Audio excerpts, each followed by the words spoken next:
Ladies and gentlemen, boys and girls, collectors of all ages, a merry, merry Christmas to you. It is the second last show of the year for Aussieverse. I am Omnibo, joined by the man in the really cool shirt, Sharif, and the man below us, Max Appelman. How are you, boys? Hello, Max. Hi. I'm good. How are you guys doing? Oh, very, very well, man. I'm very, very happy that you're here. We already have a couple of comments for you, man. Matt says, hey, guys, looking forward to hanging out with all you for a while. Matt, we hope you're doing great, and so is your mother. And we also have, by the way, Max, your arrangements of the instrumentals and finger styles are amazing, brother. Great job. Fantastic. Thanks. So, for those that do not know Max, this is a gentleman that I have known for a little bit, like a little while, but I haven't really had a friendship with him until recently, and we've struck it off really well.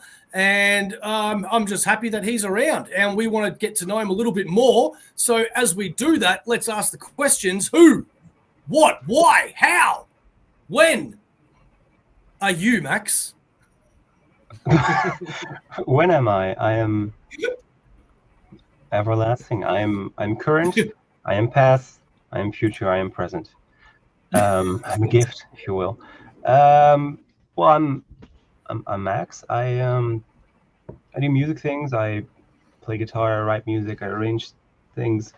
If people pay me well, I sing as well. And I started during the pandemic to get into comics and everything. And then I started making very rude and inappropriate comments on live streams, and people thought it was funny. And then I kind of weaseled my way into some streams.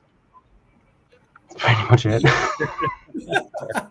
If you want to check out what Max is all about, go to the YouTube link right there. You will find it in the description of the video, as well as his Instagram. Now, Max, you are from the Netherlands. Yeah. What's that like? I haven't met anybody from the Netherlands before. It's whatever. I mean, I've only been to a few other countries, so I don't have a lot to compare it to. But fair enough. It's, currently, it's very cold. Well, it's not even very cold. It's just annoyingly cold. Like, it's not snowing or anything. It's just kind of bland. Do you know what I mean? Bland. That sounds like Melbourne, where I'm from. Am I wrong, Sharif? Well, the week that I was there, I will agree. Yeah. Like you've got your to be really warm. Melbourne or Australia? Both. No, well, Australia is known as being warm, I think. Yeah, you're right. Where Sharif is from in Queensland, it's typically very warm. New South Wales, I think, is warm, but Melbourne is the city in Australia that has 4 seasons in one day. So I always wonder why I live here. I don't know. Good to know. So the Netherlands, then, would it be like, I know with some areas it's typically cold, other areas are typically warm. Is it like all over the shop with you, or is it typically one or the other? Do you do Fahrenheit or Celsius? We do Celsius. Okay, great, because otherwise I'd have to look up the conversions. So let's say, like in the summer, it'll get to 33, somewhere around there. And in the winter, it'll be -5 at most. Oh, okay. So that sounds very, very similar. Yeah. Yeah, it's not too bad, Although on our Boxing Day for Melbourne, I just found out it's going to be 42 degrees. That's high. Good luck. Yeah. Yeah. Do you have AC or something? Yeah, I do. Yeah. The only time it ever gets to 40 degrees here in Melbourne is in summer. And yeah, that's it. Civilized temperatures. Go away. Go away. Australia also seems to... No, it doesn't, James. You go away too. 42 degrees is filthy. Yes, it is. It is, yeah. Yeah, I don't have AC, so when it's summer, my studio apartment is basically like an attic. So summers are kind of brutal. So it's just naked all the time. Yeah, well, I do that anyway. I just throw on a shirt for the streams. That's all I throw on. But yeah, summers are really, really difficult. Yeah, I can imagine. I'm going to leave some comic questions from Sharif. Sorry, dude. Go for it. For someone who's like Bo and I, who've never been there, what would you recommend? For first-time tourists. Oh, I would say you can go to Amsterdam, but also go somewhere else. But because most tourists kind of just go to Amsterdam because it's the most well-known thing, but it's also really gone into like an international tourist thing, where like everything is like people already speak English anyway in the Netherlands, but it's kind of like the standard thing in Amsterdam, so it doesn't really feel as authentic, which is fine if you're into that kind of thing. But I'd go to I don't know, some smaller cities to check that out. Yeah, fair enough. How like I've got to look at my geography. How close is it to Scandinavia? That's a bit of a trip. It is? Okay. I thought it was like on that the map. region. It looks like about that big, that far apart. Well, okay. Also, I don't know how things are distance-wise in Australia. I know that like I've talked to Jess about this, where Jess would say he'd drive 3 hours for ice cream easily, and if I know someone who would move 2 hours away, I would tell them to delete my information and just forget about me. Like they're no longer a part of my life. What's Surströmming? I know I've mispronounced that.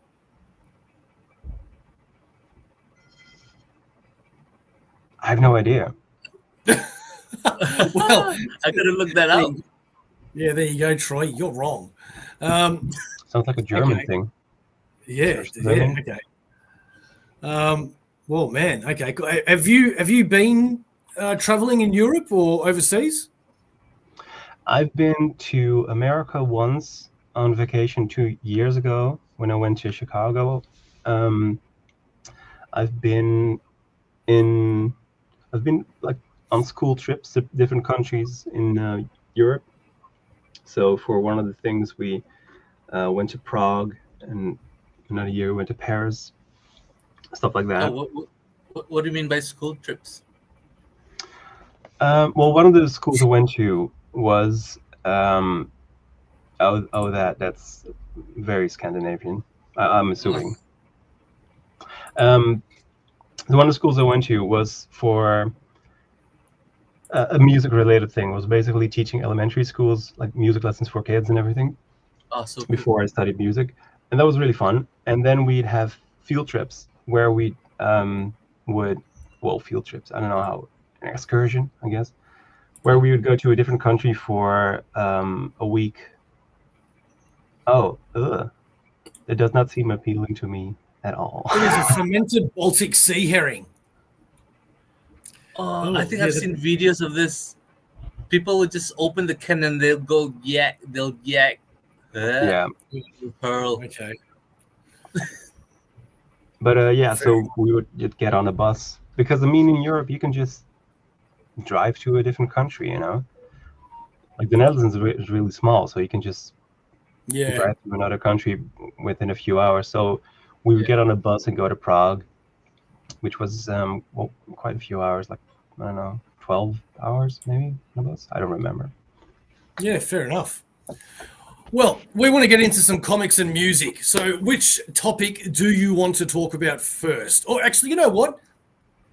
What are you more passionate about? Or is it like saying which is your favorite style out of the two? You can't answer. Yeah. Well, I mean, I'll kind of have to say that music is my favorite thing because I've devoted my life to doing that and everything. And I would say that comics is something that keeps me from being burnt out on music things. Yeah. Yep. Okay. That and movies. Well, you probably noticed that on the last stream we did when As soon as we started talking about movies, I was like, yes, and also that movie, and also that. I was going to say, would it be accurate to say you're perhaps a cinephile? Cinephile? Yeah, that's how you say it. I think so. I don't know, because I also associate that with people who are like, yeah, well, it's not as good as this Russian movie from the 40s or whatever, and those people are annoying. But I do like movies a lot, and I like reading about things and seeing certain artistic flares of certain directors and everything. You know, I'm a very big fan of movies. Yeah, and I don't blame you, because so am I. All right, well, let's get into some music. First, here we go. A question from Matt. What's your favourite bands you've seen live? My favorite one I've seen live was the Bad Plus. I'm not sure if people are familiar with them or not, but they're I would describe them as like a punk jazz kind of thing, where they it's a lot of improvisation, but they also like beat the hell out of their instruments like they owe them money or something. They're very loud, and it was really fun. Some 10 years ago, it was really cool. I saw a few people. There was a few people. This is a little bit of bragging, but there were people I enjoyed that I was listening to, like before I got into music school, that I end up meeting and playing on stage with a few times. So that was cool. Benjamin Herman, who's an alto saxophone player, and Anto Goudsmit, who's he's just amazing. He's a Dutch guitar player who's a very like rock and roll kind of guy. He's great. I'm nodding like I've heard of these people. Yeah, I'm sorry. It's all super obscure jazz nerd stuff. Hey, if they're people that you've liked and you've ended up playing with them, then that's obviously a fantastic thing. Yeah. So for the artists that you've played with, do they play the same genre of music, or it's just eclectic for you? Yeah, I'd say they play kind of the same thing. My best friend is also a saxophone player, and he basically worships the saxophone player I just mentioned, who we play with. So that was similar, because we did a gig together with them. But yeah, it's similar enough not to be like wrong, but it's different enough for everyone to feel unique, you know? I love the saxophone. I wish bands used it like they used to. It used to be such a popular instrument in music, and at least in the music that I hear now, you don't hear it very often. That's right. Yeah, you don't hear a lot of horn sections in general anymore, because they're great, but they're also expensive. Because gotta pay them. And the way the whole music industry changed is, especially for live performances, but also for recording, it's you don't have as much of a budget as you used to, unless you're a huge name, So you write your own music, you play your own music, you sing your own music. It's not just with the guitar, though, is it? You've got like some electrical do-daddies and stuff. I don't know how any of that stuff works. You played me something the other day, and I went, that's more than a guitar. So explain all that to me. I forgot which one I sent, but you sent. It was hang on, I've got it here. You sent it to me on Discord. It was. Oh no, I remember. Yeah, that's the thing I wrote because I couldn't sleep. With a title that would probably be. Probably shouldn't say. Yeah. Yeah. Well, that's the sound of my notation software. So I like writing things out in sheet music and writing different parts for stuff, and that's mainly because otherwise I'll just forget it. Like if I just record it or hum it or whatever, it'll be too vague. And I like writing things, and I can export that as an audio file that sounds like MIDI, so it'll sound like an old video game. But about instruments, I usually just guitar is like my main thing that I actually feel capable of playing. And then I used to play piano quite regularly, but I haven't in a while because I don't have the space for one. But I like playing piano. Also written for a piano. Like a few years ago, they performed some classical piano things I wrote in a concert hall in Amsterdam. So that was cool. I played a little bit of saxophone because my grandfather played saxophone. So like I inherited his sax, and so I started playing around with it a little bit. Yeah, so that mostly just guitar and bass. That I'm Jeez, so you got the strings, you got the woods, you got the keys. What else is there? How many instruments are you playing? Well, I don't have the space for drums, but I like drumming though. Drumming is really fun. Yeah, drums are my thing. I love drums. Cool. Did you get one of those? Well, didn't you get one of those kits before? Yeah, I did. I got an electric kit because it was really cheap, and I thought I can't have an acoustic kit in my house. But the problem is that it was so cheap that I realized why it was so cheap, and it only worked with headphones on. The bass didn't work, and one of the cymbals didn't work. So I just went, screw this, man. Like, there's just no, and I got rid of it, you know. But for a brief week, I was happy. But you know, one day I'll get a drum kit again. One day. Yeah, it's pretty challenging because if you really wanna get a kit, you want to like an acoustic one, you know, not because it's a different response of the thing, and like the professional drummers I know, some of them have either a different practice studio because practicing drums at home is just not possible unless you know don't have neighbors. Yeah. And so they either have like a separate studio, or they have like a practice soundproof cabinet in their homes, and the cabinet alone is like, I don't know, costs like $9,000 or something, you know. But you can get those mats though that you put on the drums that silence them a bit. Yeah, but it doesn't work on the cymbals. No, it doesn't. You're right. Yeah. But damn it. Yeah, it's a pain. I mean, most of the time when I'm playing guitar at home, I play like a low volume or acoustically on an acoustic one, because I'm always like worried I'll annoy people. Yeah.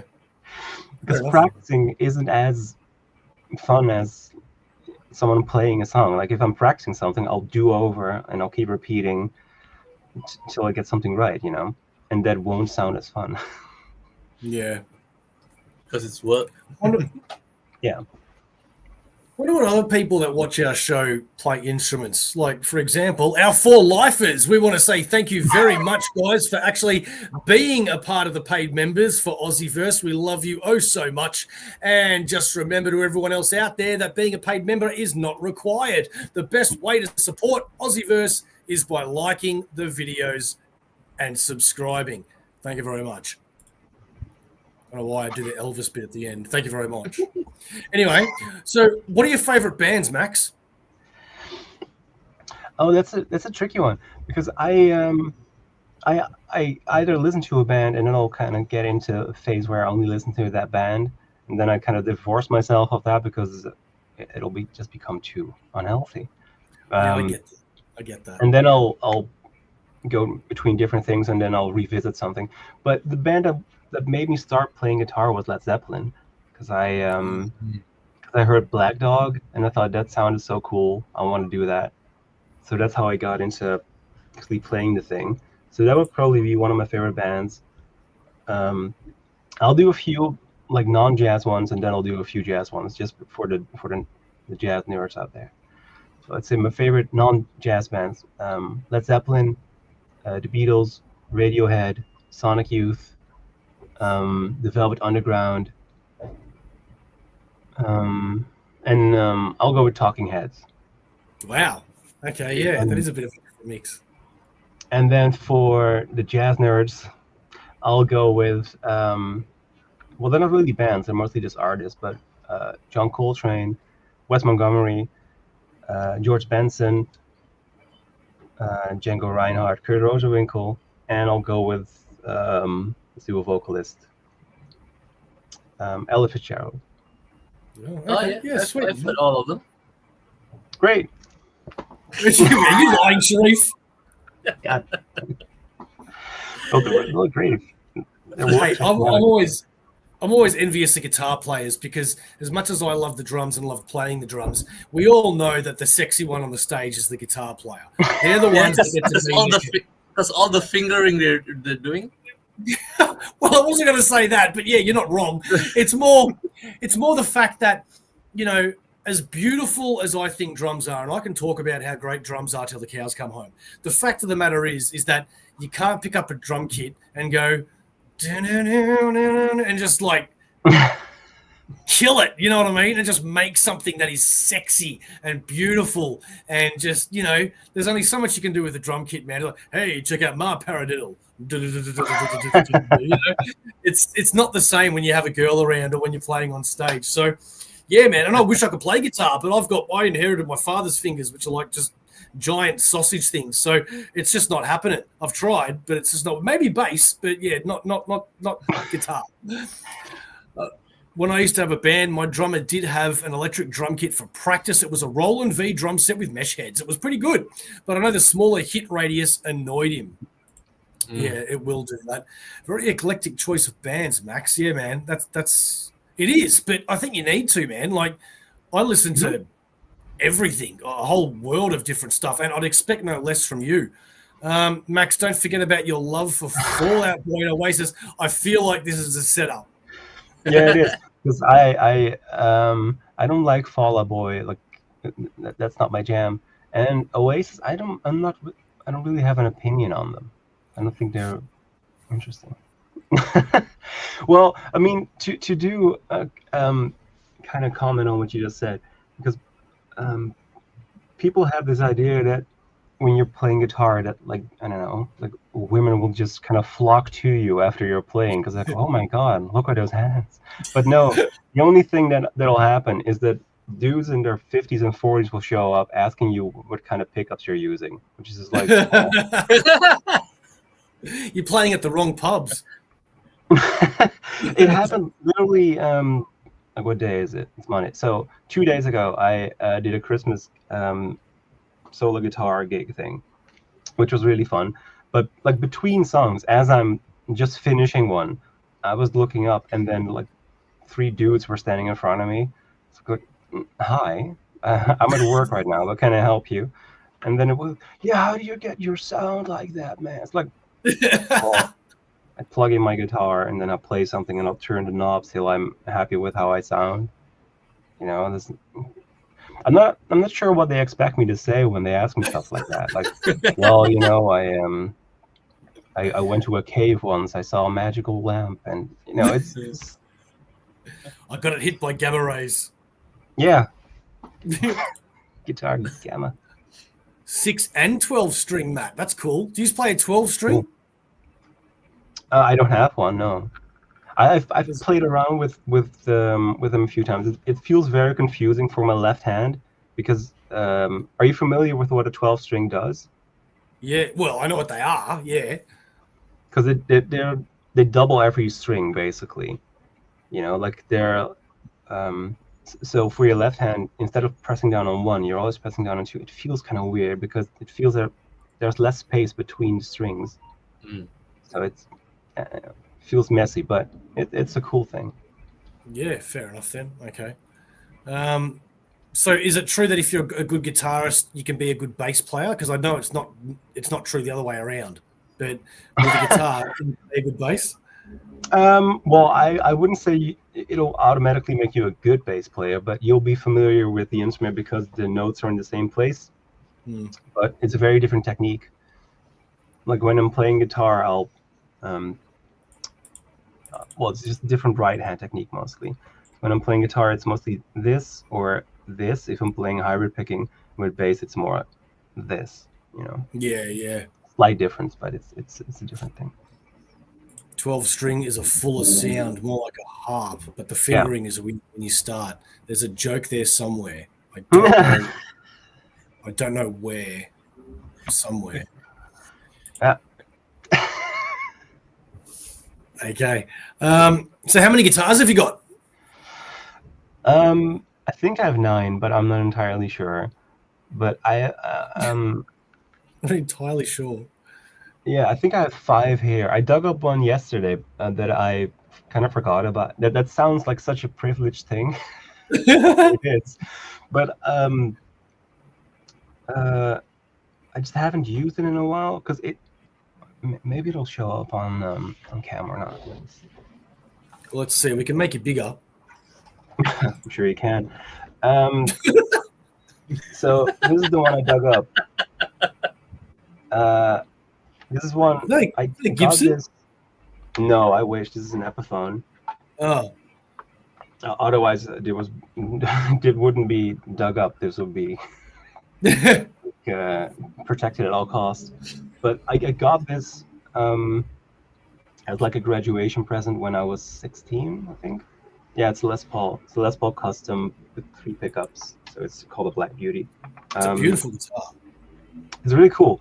But one time when I was, I don't know, like 19 or 20, I have strap locks on it. Like the strap that's connected to it is like locked down with a special thing. But before then, one time it slipped off and the guitar fell on the floor. Oh. So I'm not sure if the camera will pick it up or not, but there's like, yeah, you can see it there. Oh yeah, yeah. There was a crack in it. So I got it glued, and it's fine. It just has a little scar on it. But yeah, I couldn't play it for a bit because the neck was like in a stick. I couldn't tune it and everything. So I only got it fixed up recently. But yeah, so that's why I kind of forgot about it. There's a little bit of character in that instrument. Battle scars. Yeah, I don't mind it. I think it's cool. I just adds character. Yeah, and like the way those guitars are designed is they're very likely to break anyway. If you look up Les Pauls and then a neck break, you'll get so many pictures of the neck or the head just being off the neck. You know. Well, that doesn't sound good. All right. No. Well, I mean, they're also, especially if you get a Gibson, they're very expensive. So yeah, that'll really suck. Merry Christmas to you too, Todd. Hope you're doing well, brother. How long did it take you to get good? Oh, that's a difficult one. Well, when you're practicing, you're always doing things that you can't do. So feeling as if you're competent on the instrument can take quite a while. So I started playing when I was 14 because I got a guitar 2 days before my 14th birthday. And when I was 19, I got lessons. And then when I was 22, I got into music school. And like when I got lessons, before then, I didn't really know anyone who played an instrument, so I didn't have anyone to compare it to. And then I started meeting people who also played instruments, and then I got compliments for being capable. But I didn't really feel like I was good till I got into music school, and that's just because I passed the audition, because I got in, because you have to audition and everything. But before I didn't know, because when you're self-taught, you're always comparing yourself to recordings, so you're comparing yourself to people you idolize, and I'm nowhere near as good as Wes Montgomery or yeah, but I think that's normal as well. I mean, we've talked about it a lot on this show with other people that I've interviewed. Your inner critic, how we've all got it, and it weighs us all down. So, I think it's when can you ever really turn around and say that you've got a skill, whether it be writing, doing music, singing, I don't know, whatever, and you turn around and go, yeah, I'm so good. Like, no one does that, you know what I mean? And some people do maybe, but I think it takes a little bit of not proof. What's the word I'm looking for? Validation. Validation. Thank you. Yeah, I think when you get a bit of validation, that's when you can be like, hey, maybe I am all right. Maybe I am okay. And there's nothing wrong with that. There's a big difference between trusting your own skill and having the confidence to know if you're good and how good you are, than being the opposite and just being an egomaniac and being like, yeah, I'm the best, I'm the shit. I think that's fine. There's quite a lot to unpack there, because that's entirely true. And also, like, this applies to a lot of other things probably, but when you're playing guitar, because that's the example I can speak to, the guitarist you listen to the most is yourself, because you don't, when you're practicing and you're really practicing, like I used to practice 8 to 12 hours a day. When you're doing that, you're not gonna listen to any other guitarist as much, so you're gonna get sick of your own playing very quickly because you've heard it all before. Yeah. So you can get very critical about it. And I really like, it was the biggest thing for me when writing music. I would be very critical of everything and kind of dismissive when I had an idea or whatever. And I didn't really start to write well until I was able to let go of all that stuff, because worrying about creating something that's authentic to yourself is kind of pointless, because everything you do is authentic to yourself, because everything is a result of stuff you've perceived and digested through the prism of yourself, if that makes sense to you. Yeah. So just trust your gut. Yeah. It's basically what it comes down to. Matt, you are never a pain, my friend. Never have to apologize for saying comments, okay? What kind of amps do you use for practice and playing out? That's that's a cool question. Wait, let me go get one and to fully give you an idea. Hey, Sharif. Yes, what's going on? Where'd you get your shirt from, dude? Oh, all right, so this is story. This is actually made by my lovely wife. Oh, that is awesome. I really dig it, man. Yeah. All right, follow-up question. Yeah. Can she make me one? Hey, Max. Welcome back. That is a really cool shirt, though. I do like it. Since we're placing orders, I'd like one. Since we're placing orders. Well, Les Paul, I mean, are you familiar with Les Paul, the artist, like the guitar player? No, I know the guitars, but no, I don't know the actual name of it. Yeah. He designed the instrument, basically, and he was a jazz and also like a rock and roll guitar player, who was just an incredible player. But yeah, he's worth checking out if you want to. So amps, it depends on the gig. What kind of for practice, I usually use this one that you can barely see on screen here, which is yeah, you can just see like the corner of it. Is it a Maxwell? Oh, there we go with my alcohol. Oh yeah. That's it's a Fender. What's it called again? Deluxe Reverb amp. That one I really like, but it depends on the gig because it's quite a large amp. It's like that, and carrying that stuff around is only useful when it's like a big gig. Mm. So for smaller gigs, I have this really cute little tiny amp. Hey! It's amazing. I'm a huge fan of this one because it sounds really good for that size, and it's really easy to carry. And when I have to go to a gig that's like nearby, I have like my bicycle. Yeah. Bicycles are like a big thing here in general, so you always see people on bikes but it has like a little basket up front, so I can just put the amp in there, car on my back, and then off I go. We need a picture of that, dude. And the guitar strung across the shoulder at the back. We should have used that for the thumbnail. That would have been fantastic. Yeah. All right. Well, before we go into the comics and I guess movies, if you want to talk about that, we'll get. Is there anything else you wanted to talk about with the music, Sharif or Max?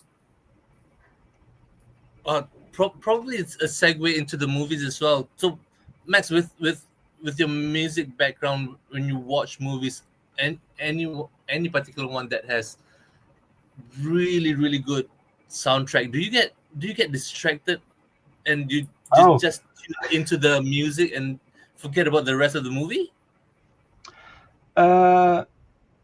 Yeah, that's a good question. Sometimes, yeah. I was whenever there's like a tense scene in a movie, the time signature is usually off, or not off, but it's like an odd meter, so it doesn't go to 4 or 6 or 8. It alternates between different time signatures to make you feel uneasy. But that stuff stands out to me, so I'll be sitting in the movie theater trying to count the time signatures on my fingers. I'll be like 1 2 3 4 1 2 3 4 1 2 1 2 3 4 1 2 2. You know, it's really annoying for other people probably, because I just look like a mad or something. Yeah. Or I was watching. Did you guys see Red One? Yes, yes, I did. Just last week, yeah.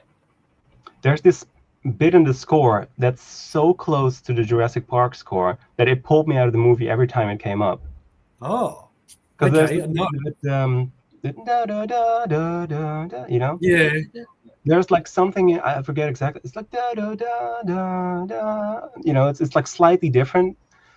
And I was watching the movie with the friend I mentioned before, the saxophone player, and we were, well, I mean, not to like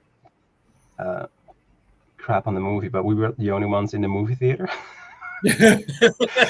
I mean, I gotta also clarify that because of our jobs, we usually had like our mornings free and our evenings full, you know, so we like going to the movie theater, but when at the times that we're going, there's no one there, which is bliss. So we were like, throughout, whenever that showed up, we were like, where are the dinosaurs? What's happening? So that stuff happens occasionally.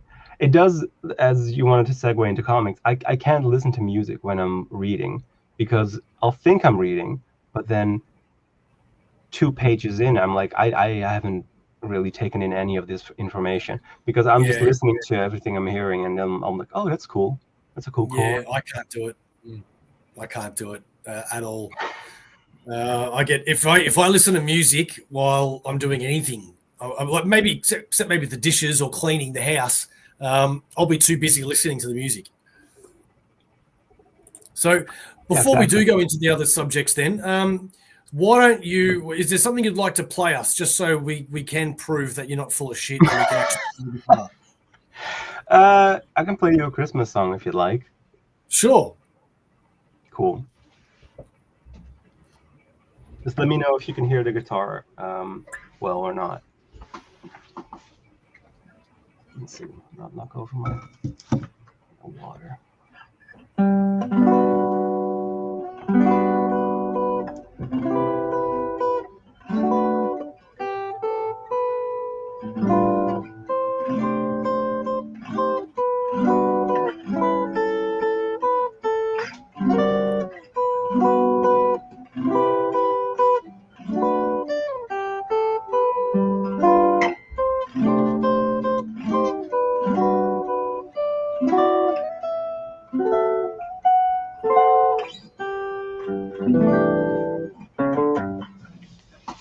That was a great rendition. That was a great rendition of White Christmas. I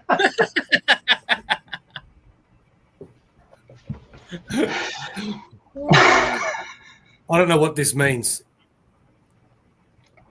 Anora has a better original soundtrack than Red One. That's true. I watched Anora last night. Have you guys seen Anora? No, what's that? It's a new movie about God, I don't know which words will get me demonetized or get you guys demonetized. It's a movie about a lady of the night. It's very good. It's a great film. So it's in the movies now, is it? Yeah. It's Or is it on on a streaming video on demand right now. I'm not sure exactly when it came out. It had a little bit of a limited release in my country, so it didn't play in the movie theater. Laura. I'm going to check this out right now. It's a new Sean Baker film. It's really good. Oh, yeah. Okay. I will have to look that up because I like Ladies of the Night movies. And we've got James. Is there anything you're going to say that I understand what you're doing tonight? Oliver needs to sing now. No, he does not. KJB. Yes, that's right. Rocking it. Okay. Well, comics, my friend. Comics is how we met. Comics is probably what we talk about more than anything in the world, other than music, I guess, in the future. What is your favorite? No, actually, skip that. What was your first comics? What was it that got you into comics? Well, those are two different questions for me to answer, really, because the first comics I read were stuff that were just, I don't know, they were kind of laying around. Or it was just, I just remember them being there. Those were your first read comics from the bin. Yes. Well, times were hard. As a little street urchin in the Netherlands. No, I read Tintin as a kid, and I was a huge fan of Asterix when I was a kid. Yeah. So I read those, and like Donald Duck is a huge thing. Like the Duck comics. You can go like to just the grocery stores, and there, like at the book section, there's always like Donald Duck comics. So I read those when I was growing up, and then I didn't really read any comics, but I was always a big fan of like the Marvel cartoons, and then the movies that came out, like the X-Men movies and everything. And then about 10 years ago, over 10 years ago, I was looking up like how do I get into comics, and it was really confusing because things aren't weren't as labeled as easily as they are now. Now it's very clear. You can go to Peter's page. You can go to Crushing Comics or Crushing Crisis. But then it was just chaos, So I looked up how to get into X-Men, or which X-Men book should I read. And then people were recommending House of M. So I was like, fine, I'll read House of M. And then I read it, and I was like, what is happening? Who are these? Where is Magneto? When is he going to tear off the bridge? This makes no sense. So I was like, well, this is not for me. Well, how do I get my money back? And then later I read a few Batman things that I really enjoyed. I read The Long Halloween, which I thought was rad, and then I was sort of into it, but then I started studying music, and that was pretty much all I did. And then in the pandemic, I was, bored, and I thought I'd need a different hobby than just day drinking and singing along as loud as I can to musicals on TV. So I figured I'd get into comics again. And then I read have you guys read these, the Grand Design X-Men books? Grand Design, which one's that one? I get confused because there's so much X-Men I haven't read. I need to see covers. Sorry. Yes, I have. Yep, I have. Yeah, I picked them for the X-Men Evergreen thing, and apparently they were not unanimously liked. But for me, they were a great way to get in because it summarizes a very lengthy period of X-Men. Yeah. So I thought those were cool, and those were coming out in treasuries as I was getting into it. So then I read up those, and then I went home looking for like YouTube videos as I was, chugging down the vodka. making great life choices. And then I stumbled on Omar's channel on near me, and As you do. yeah. Well, I mean, I was looking up X-Men, and that's kind of where you end up winding up, I guess. I think these days you look up anything on comics on YouTube, and you're bound to get to Omar very, very soon. Yeah. So I started watching some videos, then I got some more, and then I started commenting on the streams, and then I kind of started being friends with Omar, which is nice. But yeah, that's kind of how I got into it.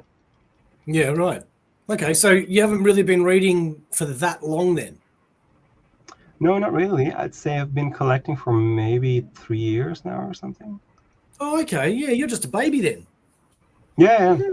That's it's always like very, very funny to me when I'm like on an evergreen stream, because yeah, people who've been reading the stuff for longer than I've been alive, basically.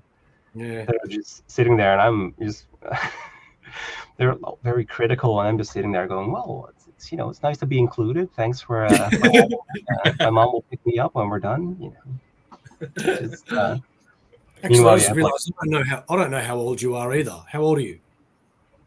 As I stated at the start, I am timeless. No, I'm 32. 32. Okay, so let's see here. 32. Yeah. I've been reading about the length of your life. I think. I think so. I think that's pretty accurate. Yeah, I was about 9 years old when I started. All right. So if you've only been reading for that short a period, then would you now say that it's something you will be doing for the rest of your life to some degree, or do you think it's something that you could find yourself getting out of at some point? Like, how do you feel about comics and your place in them? Wow, what a deep question. I'm not sure. I mean, currently I'm really enjoying it. I like having like my triangle of nerddom that I'm enjoying. Like I'm a huge music nerd, and I'm a huge movie nerd, and now I'm kind of a comic nerd. But with all the people I've met online, I'm like their nerddom for it dwarfs mine. So I'm just kind of I said it on the stream I did with Jess and Elon 2 days ago, where I very much appreciate Jess for being so like happy and excited about comics, and that general positivity about the whole thing is what draws me to it, because we're reading books about people in tights like flying around. I can see how. I mean, if you really start making a negative space about that kind of thing, you must be very unhappy with your life for some other reason. So for me, it's just it's funny. Like I recommended the Rooster Fighter to you. Yeah, it's the most absurd, ridiculous thing ever, and I love it. It's wonderful. If I can pick up a book about a chicken fighting demons, I'm really happy. I know. I really want to get that just because of how crazy that sounds. It's like there's a few titles that I want to get just because they sound crazy. The Shirtless Bear Fighter. Have you heard of that one? Oh, that sounds awesome. Two volumes out. Yeah. Have you got them, Sharif?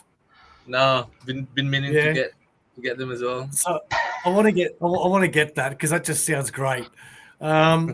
There's one that Sharif got that was something like there's two titles that are very similar where it's like Viking pirate ghost thing, and it's like, what? How do you have all of these adjectives? Or no, that's not an adjective. How do you have all of these descriptions into one title? Like, because that just sounds cool. What's the one, Sharif? See, you buy too many books if you don't know the title. But yeah, man, I love that sort of stuff because usually a title will get me if it's a bit ominous, like recently, Beneath the Trees Where Nobody Sees, or Yeah. the moon is following me, or something. But when you have a ridiculous title like Shirtless Bear Fighter, or what was your one? Rooster what? Rooster Fighter. Rooster Fighter, yeah. Cowboy Ninja Viking. I mean, That sounds amazing. how do you not want to pick that up? Viking Bear Pirate Queen. Is that the other one, KJB? I said that there was two that were very similar. And I think you're right. That's pretty recent. It sounds see? rings a bell. So see, I got such a bad memory. So you've got Viking Bear Pirate Queen, and then you've got, what was the one that you just had? Viking Cowboy Ninja. Cowboy Ninja Viking. Cowboy Ninja Viking. Yeah. Oh my god. How am I meant to remember this? Oy. That's so rad though. Vinland Saga. What about it, James? Sorry, is that a question? Also, James, you didn't know how old I was. I thought you knew everything. I'm kind of disappointed. That is a good point. Strike one. Max, you mentioned Batman: The Long Halloween. It's awesome. Have you read Batman: Haunted Night or Batman: Dark Victory, the sequel to The Long Halloween? No, I haven't. I've heard of them, but I keep forgetting about them. I'm reading the one that's coming out currently, which is also a sequel to The Long Halloween with obviously a different artist. Oh, what it's called? What's it called? The Long Halloween, the something Halloween. I don't know. Yeah, it's a 10 issue maxi, which shouldn't it be called The Longer Halloween? It's shorter because it's only 10 issues. But Max, do you tend to go for a limited series or longer, like monthlies? Well, I subject myself to a lot of more pain than that because on Wednesdays I basically read almost everything almost all the new Marvel things every Wednesday, and then for other publishers I read a few things that I think are interesting, like the Long Halloween sequel thing, or the Absolute titles, the DC Absolute things that are coming out. I'm also a big fan of Ice Cream Man and yes. TMNT. So I read those things. Whenever there's a new #1 with an interesting title, I'll pick that up. And then if I'm a big fan of them, even though I've already read them and they're coming out in a big collected edition, I'll buy those because I would reread them, Dark Knights of Steel. Is that the one with the sequel that's coming out now? No, you already sold them off. Yeah, but the sequel is the one that's out now, right? Sequel is a winter something. Yeah. So I am thinking of the right one. Yeah, I really wanted to read that, and I sold them before I could because I had to. I needed space and money, and I needed to buy something. That's what happens in the comic world. You need to buy something, you got to sell something. Yeah, it's an addiction. I've lost my train of thought now. Sharif. I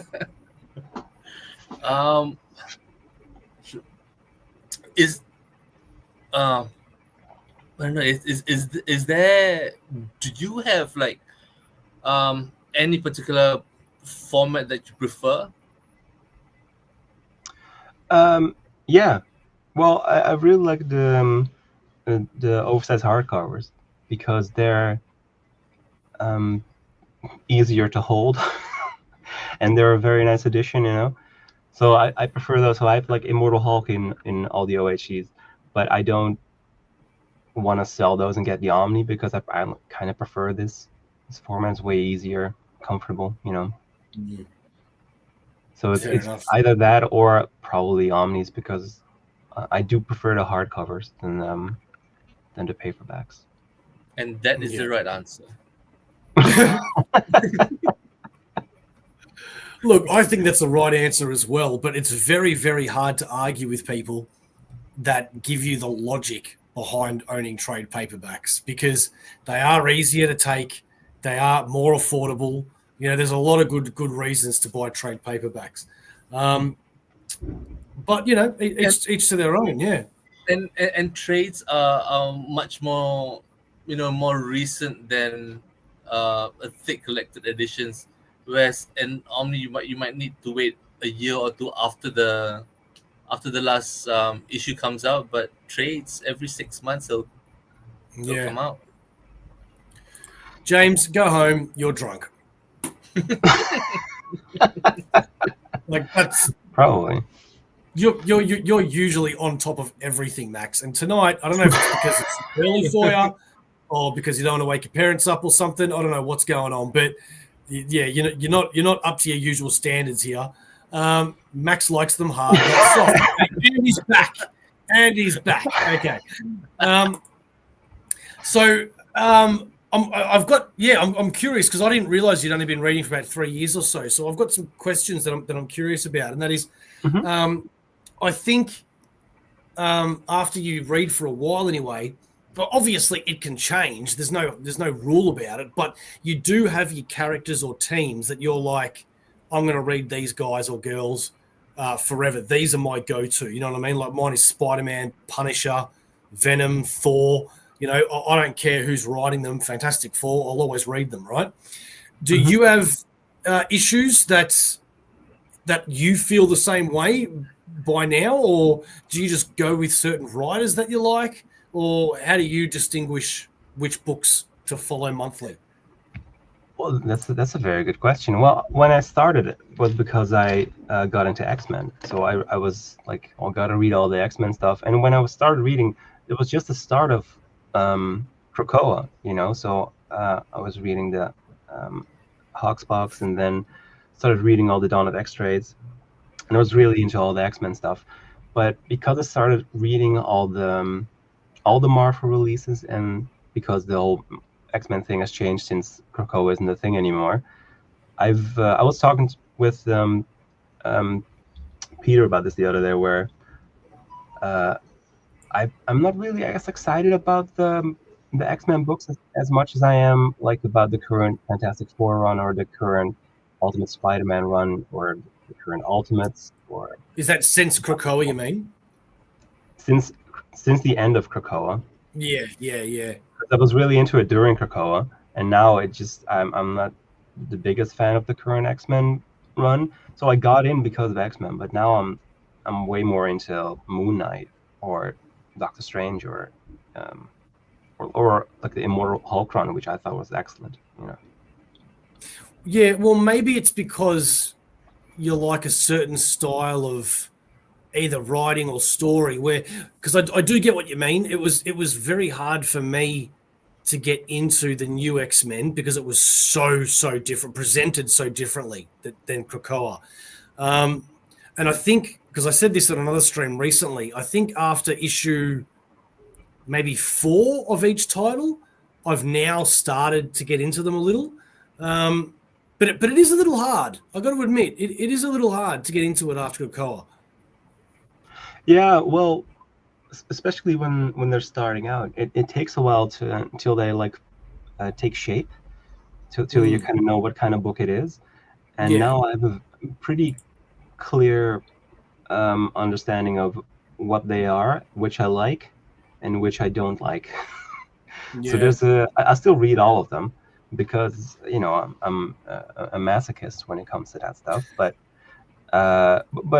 some titles I think are surprisingly good, or not surprisingly good, but they're just really fun to read. Like the current Storm book is probably my favorite of the X titles. Psylocke is really cool as well. We only had 2 issues, but things like, well, I'm not going to name other specifically, but there were certain books where I was like hopeful, and then it kind of just let me down. Yeah. So yeah, well, that's not great. Because I'm on Marvel Unlimited, I'm 3 months behind. So those ones that you mentioned haven't appeared yet. It's just the main ones, the first ones that have come out. Exceptional, Uncanny. What else is there? X-Men by McKay. X-Men, yeah. Oh, X-Force and X-Factor. And NYX, Nix. Yeah. I'm waiting for the Sentinels one because I'm very curious as to what that is. So I don't know if that's any good or not. It's a book. It's a book. Xbox was great. Totally have the same issues, mate. from I think you meant from this comic, from this comment. X-Men Red was good. Yes, I really did like X-Men Red. Okay, so apart from X-Men, then let's say X-Men all got blown up and they all died, and you're never reading X-Men again. What's your comics after that? For Marvel? No, just in general. Doesn't have to be Marvel. Oh, that's well, I'll give Marvel a non-Marvel answer. For Marvel, I've started gravitating more to Doctor Strange. That's probably my favorite Marvel character. I think that's really fun, Okay. especially with stuff in there like bats and everything. It's a ghost doctor can talk. I'd read any comic that has that in it. For non-Marvel things, because I also started reading some more like indie, well, I mean, just non-Marvel DC books, and I found myself more like emotionally invested in those because it's usually like a completed story that has a message, and then it's finished. And with the always ongoing thing, it's kind of certain things become kind of meaningless after a while. Like when a character dies, you're like, well, I'll see you in a year or something. It doesn't really mean anything. But when it's a short but finite story, it's can be more effective. So I don't know, probably like indie books. Yeah. Yeah, I really don't blame you there. Sharif and I have been talking about that, how, we're still a sucker and still buy our Marvel and DC, but we tend to enjoy the indies more. Yeah. I kind of gravitate towards what Max just said. I find myself getting more excited about the non-big two stuff.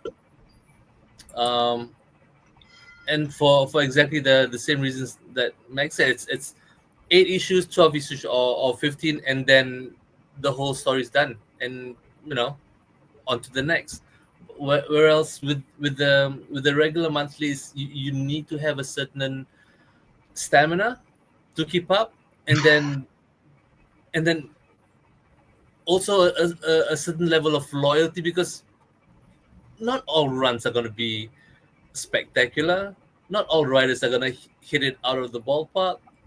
You got to stay your course and be loyal to the character and stay for the shitty stuff. That's true. Yeah, and as we were mentioning, our excitement for pretty nonsensical titles and ideas earlier, that doesn't really happen too much with like the big two, because they have they want to make sure they don't offend people or do anything too weird. It has to be very safe in a way. Like James sent me a title the other day that I had to read just because of the title, which was something like Tibby and her time traveling psychedelic mushrooms. So I was like, well, you have my attention. I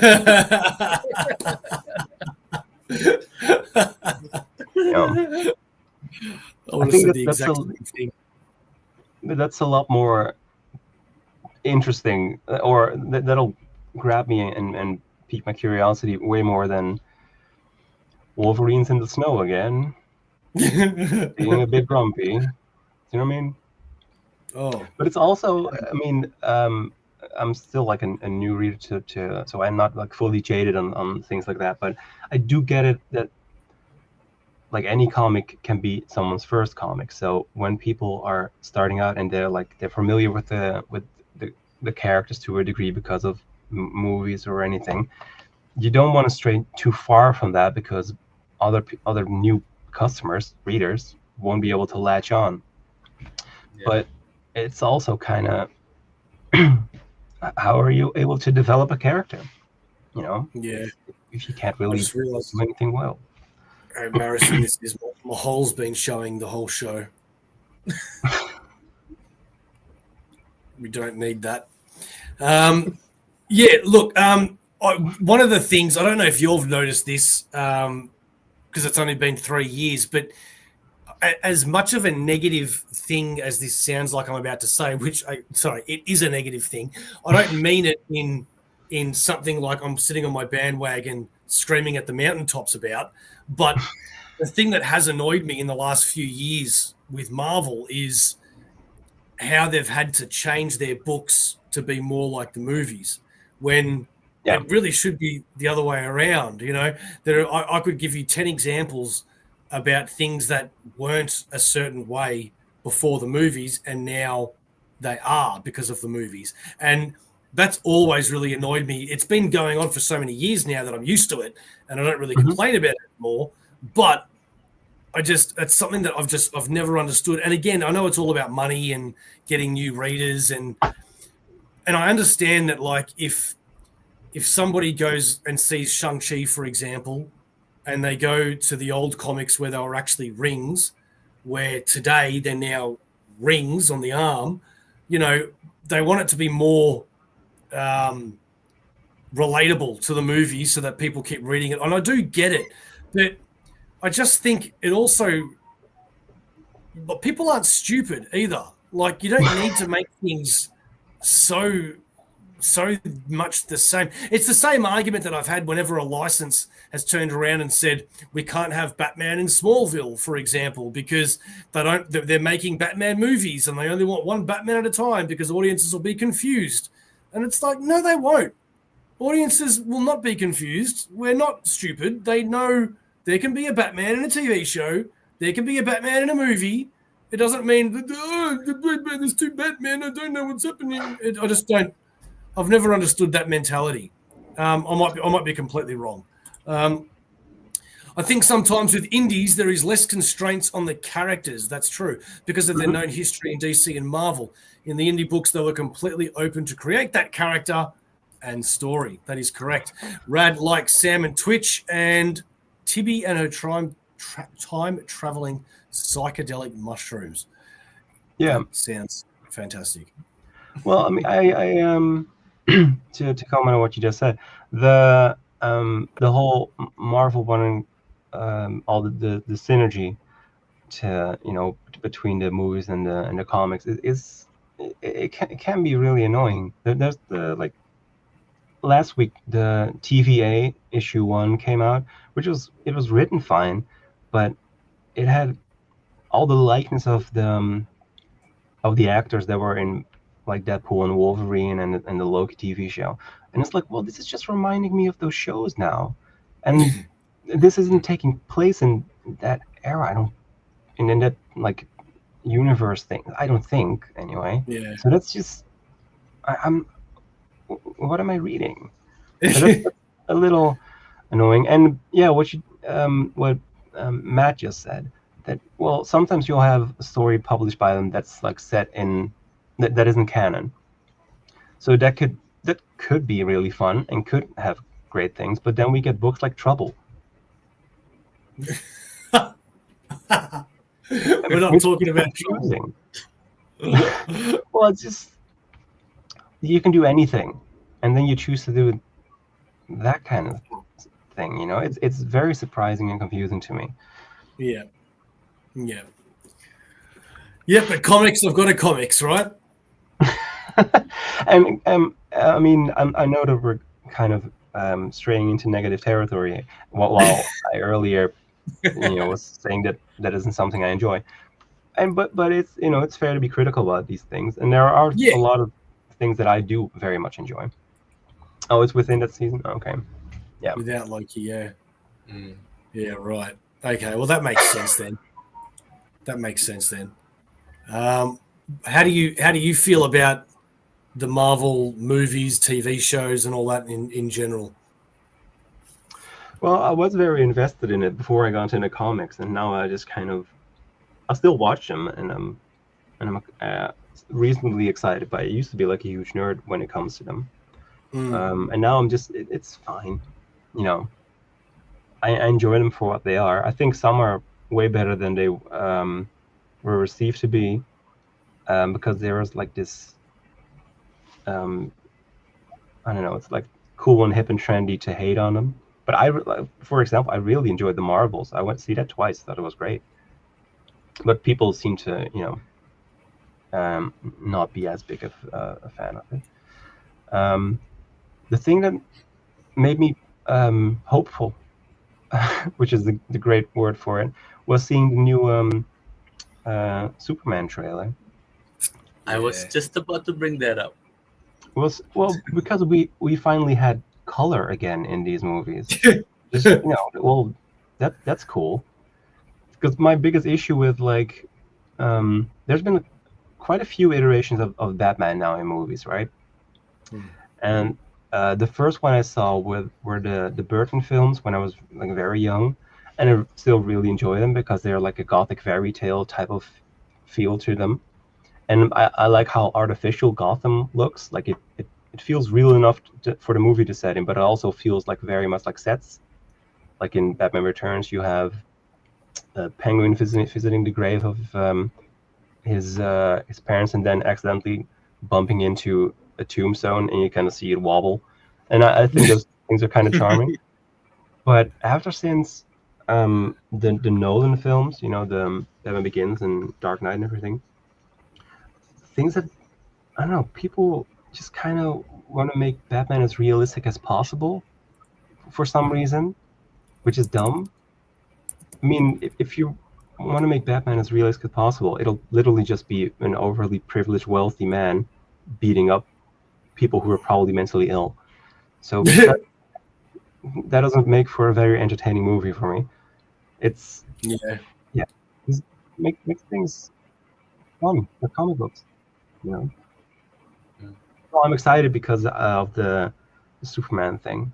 I really want to read them now mainly because of crypto.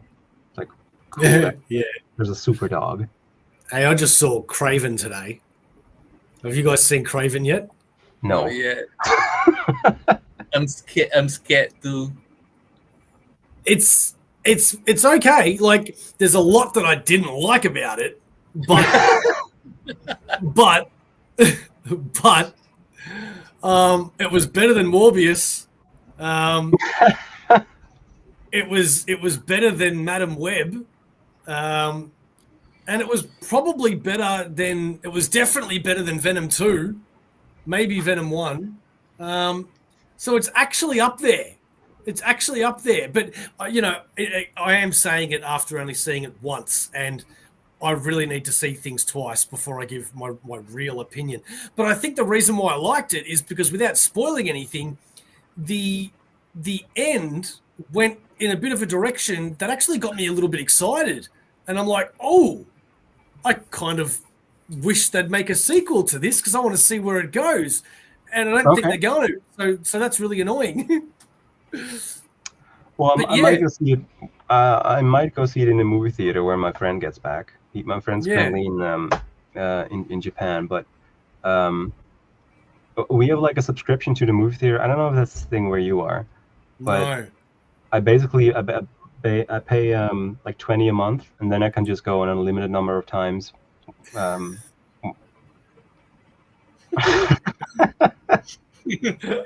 sounds like a euphemism. But so we go to things to kill time and just enjoy ourselves anyway. A few years ago, they had this. This is not related to comics at all, but I think it's really enjoyable. Have you ever seen the movie Crossroads, or have you heard of the movie Crossroads?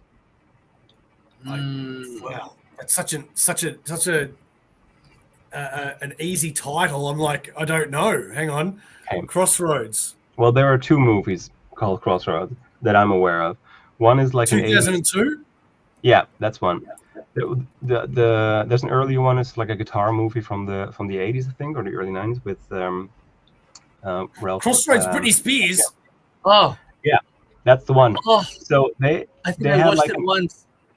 I had to shower after that. It was the craziest movie ever. Like if I would sum up the movie, you would get probably demonetized because the wild things that are going on. Anyway. Sorry, I'm just laughing because Sharif said he needed a shower afterwards, and I realised it's because he felt dirty, but that could have been taken a very different way, Sharif. So sorry, man. Yeah. That is very true. So, Britney Spears put out her memoir, the eagerly awaited memoir. She put it out. So the movie theater had this event where they would play the movie, to promote the book, basically. And it was like the fan event. You have to go see it. So me and my friend were like, well, obviously we're going. We don't have anything else to do. This sounds like an amazing time. So we showed up, and we were the only ones there. Like, well, the three of us. We had another friend with us as well. But the start of the movie was like they were playing it like it was some kind of festival or like a big concert. So at the start, it was like we had ads to do with the movie. So we'd had an ad for her memoir, then we had ads for merch from the film, and then they started doing like a countdown to the movie. So it like everybody count along, and we started to commit to it as if it's a packed out theater. So it was like 10, 10, 9, and then we just scream our heads off, enjoying the countdown section. And then whenever there was a song in the film, it had like karaoke thing, so that you had the lyrics and like the ball bouncing on the stuff. Really? We didn't know any of the songs, but we'd still really make an attempt to sing along to them. So throughout the film, we were just hoping we'd get some of the melody right and just screaming. This is amazing. I had a great time. It sounds like you really needed to take my partner Claudia with you. Oh, because yeah, she would have been into that. Wow. Okay. Yeah. As soon as I looked it up and I saw Britney Spears, I'm like, no, it's going to be the wrong movie. I recommend it because it's so weird. It's the wildest thing ever. Okay. If you told me to watch Crossroads or Anora, which one would it be? Anora. Okay, good. Well, it depends. If you want to watch a good film with a pretty heavy message, I'd watch Anora. If you want to watch something and just be confused and shocked and bewildered the whole time, I'd say Crossroads. Shocked and bewildered. I'm so curious now to watch this Britney Spears movie. I can't believe I'm saying that. Well, Holy crap. I can sum it up if you'd like. Sure. Do you want me to include spoilers or not? Yeah, I think the movie's old enough that you can do spoilers, yeah. I don't want to take away from the experience. But so the movie is basically about Britney. I think it's hilarious, by the way, that I'm just recapping this movie on a comic stream. But anyway, it's about Britney Spears going on a road trip to find her mom, who left her because he's raised just by her dad. And the road trip, she's going on the road trip with her two friends who she used to be really close with. One of them is a pregnant teenager, and the other one is not pregnant, but also a teenager. And then they hitch a ride with some guy they barely know. That's basically the whole conceit of it. And she meets her mom, and her mom is like, yeah, I'm not really interested. You can leave again. And then they leave, and then she wants to try out for some music thing. And this is like one of the things that made me go, this is a movie for children. Because the pregnant friend like falls down the stairs and miscarries, which is pretty intense. Then you find out that she was only pregnant because she had been can't say this, she had been SA'd by the boyfriend of the other friend she had along. And then the whole fight happens. And then at the end she auditions for the music thing, which was hilarious. Whenever there's music stuff in movies, it's always hilarious to me because people don't actually apparently communicate about anything when they're in a movie. They just get up on stage, they start singing, everyone knows their parts, everyone knows exactly what to do. This sounds like a horrible movie. It's wild. I'm not sure if I was entirely sober when watching it, so I contributed to it. But it was just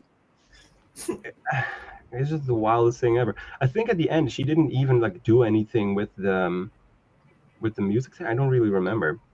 She won it, then her dad showed up to be like, where you been? And then they had like a little chat, and then they hugged, and that was the end. I'm deciding which movie to watch between Britney Spears and A Lady of the Night. Bo is a modern Renaissance fan. Pretty much, yeah. That is so funny. All right. Well, look, before we go, I do want to take a look at your YouTube. Is that okay? Sure, if you'd like to. Yeah, sure. Well, I do, and I would like to. So here we are. That's me. You can sub if you want to. You can leave your friends behind. Because your friends don't sub, and if they don't sub, then they're no subs of mine. Wow. Okay. Do you know what that's from? Hang on. Let me think about this. You can sub if you want. You can leave them. This sounds familiar. The last bit, but I can't put my finger on it. What is it? Safety dance. Safety dance. Oh my god.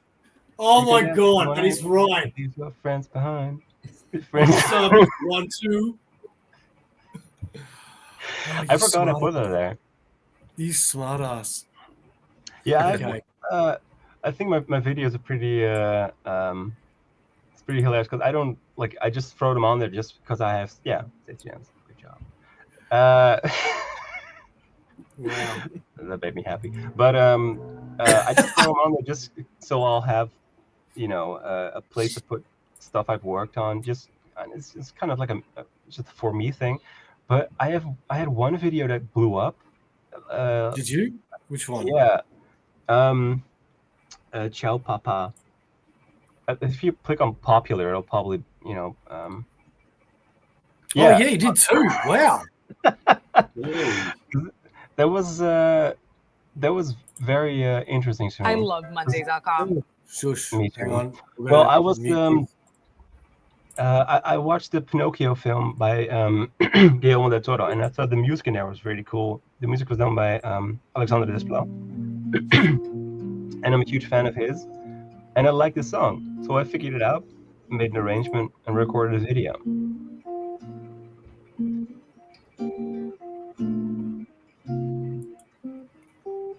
Bet you YouTube turns around and says you can't show this video, or at least this bit. I need to cut it out, or it'll say you can show it, but it won't play in Russia. I get that a lot. Really? Yeah. Wow. So yeah, I shot this one and I just threw it up there, not really thinking about it, and then like the next day I had a few thousand watch, but I also got like a lot of comments. But for some reason, a lot of them are in Spanish, and I don't really speak Spanish, so I would just wake up with a lot of like "buen trabajo." And like, well. One, I was already subscribed to your channel, but Aussieverse wasn't, and this is the Aussieverse account. Sweet. And two, if you ever need help with Spanish, well, that's my partner. She's from Spain. She speaks it fluently. So if you ever need any help translating or something, she's your wool man. Yo aprendo español todos los días. Es muy divertido. Yo entiendo y poco, y hable un poco, pero no bien. What did he say? I try to say I practice Spanish every day, and I can understand and speak a little, but not very well. Okay, well, I'm sure she's going to reply to you in just a moment if she's still watching. And if I sometimes she falls didn't asleep. say it well, lo siento. Lo siento. All right, we'll see. But yeah, it was cool that it blew up. But yeah, man, we've never had a video watch that much. Maybe we need. Maybe you can come on and just play, just like do that in the background. Well, maybe we could hire Max to just be our background person. Here we go. He says he understands a bit and practices every day. Ha ha! Good job. Gracias. There you go. Any other videos you want us to play here? Nah. People can go see them if they like. It's always that's always really like a funny thing.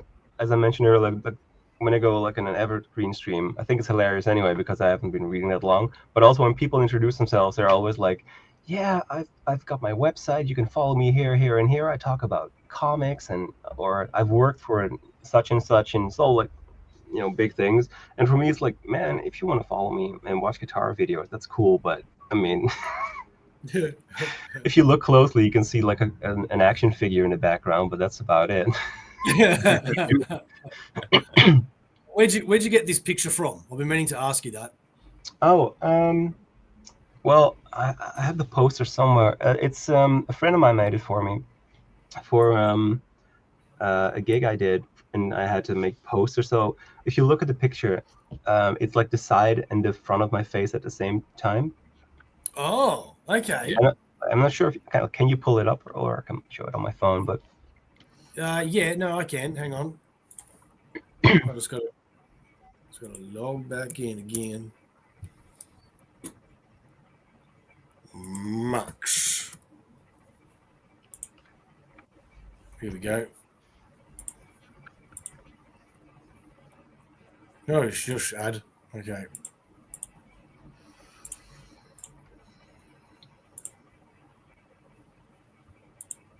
Yep. Okay.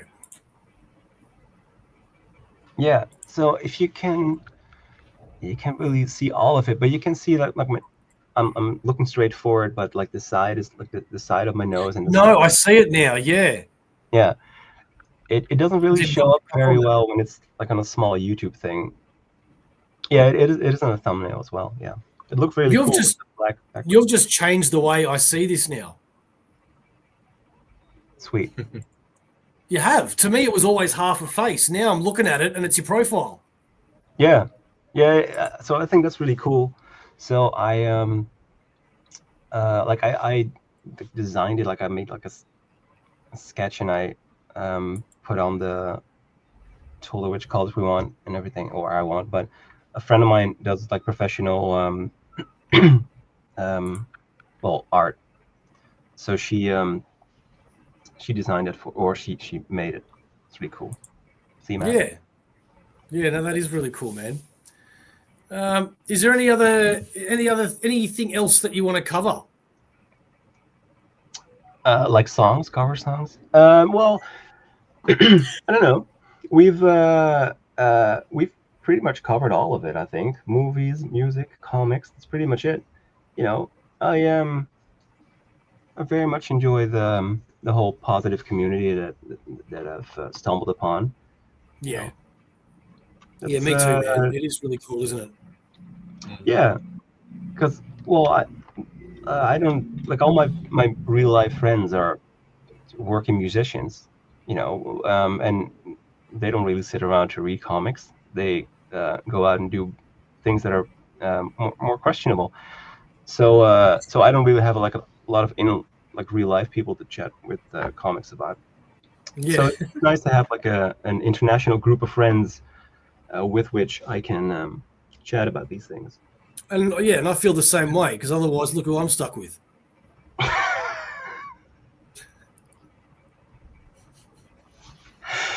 I mean, Sharif looks like you look like you just live in your own maze of books.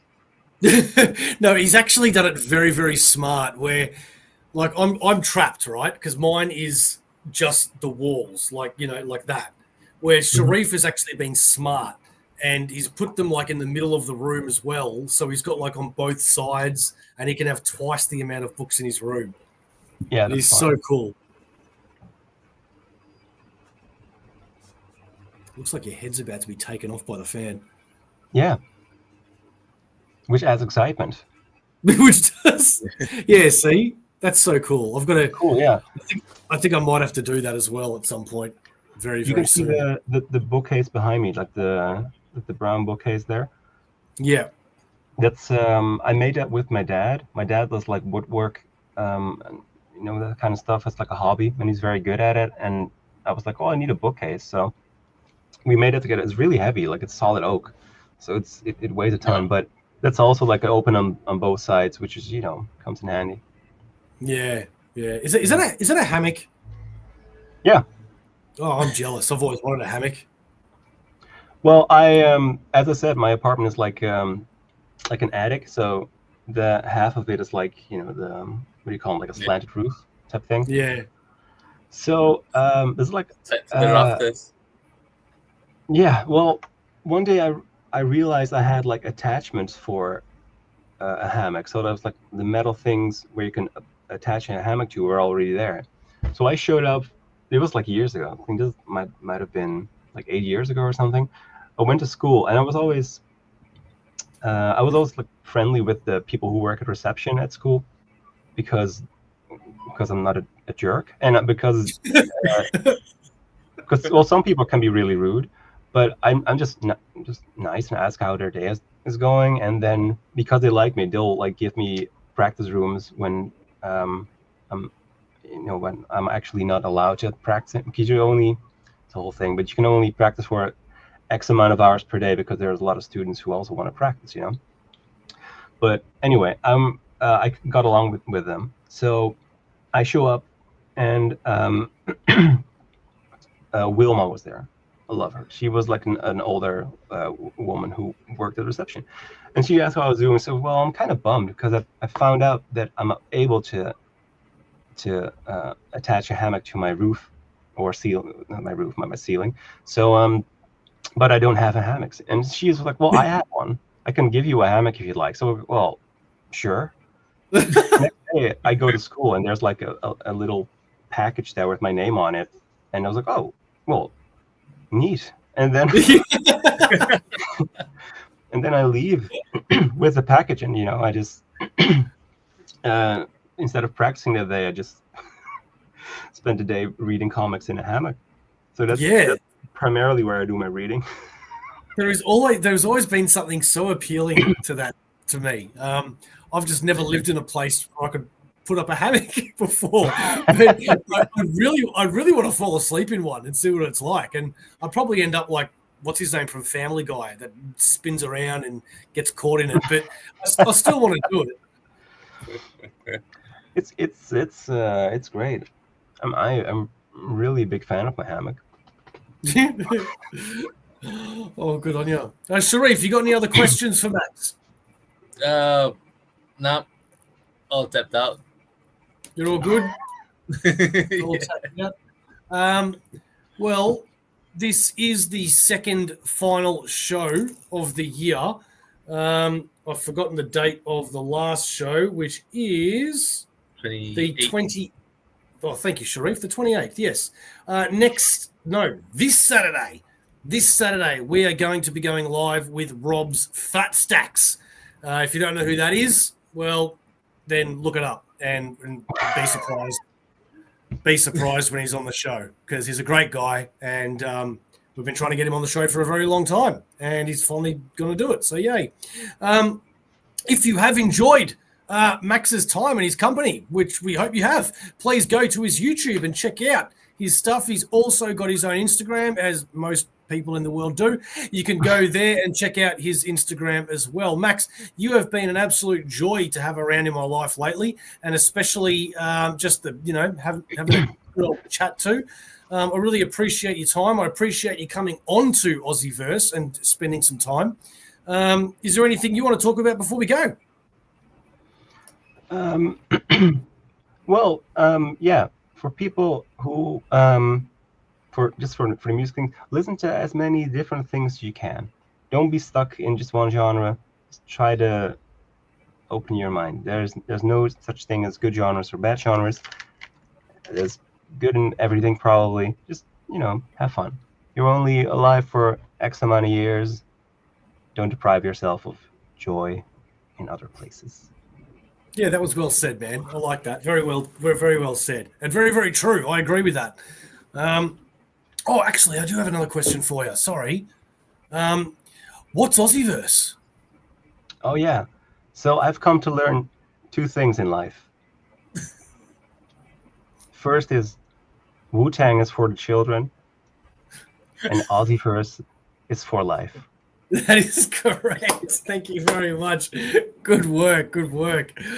Max, I hope you already know, being on the shows in the past, you ever want to come on and just hang out, you are always, always welcome. You ever want to come back on the show and promote anything about yourself, show off anything about yourself, books, whatever the hell, you hit me up, brother, and we will do plenty more videos with you.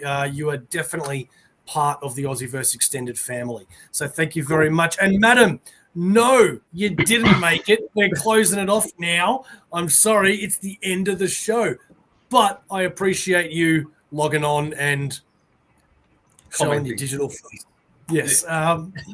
Okay. This has been Aussieverse. We really say thank you for watching, as it has been an hour and 35 minutes, and you could have been doing other things with your life, like watching a TV show, watching a movie, watching another YouTube channel, getting some exercise, watching something else, eating something else, doing something else. I don't know what. But you've decided to spend an hour and a half with us. And you know what? That warms my heart. Thank you very much. Merry Christmas. Happy New Year. We have one more show for you. As I said, this Saturday, Rob's Fat Stack.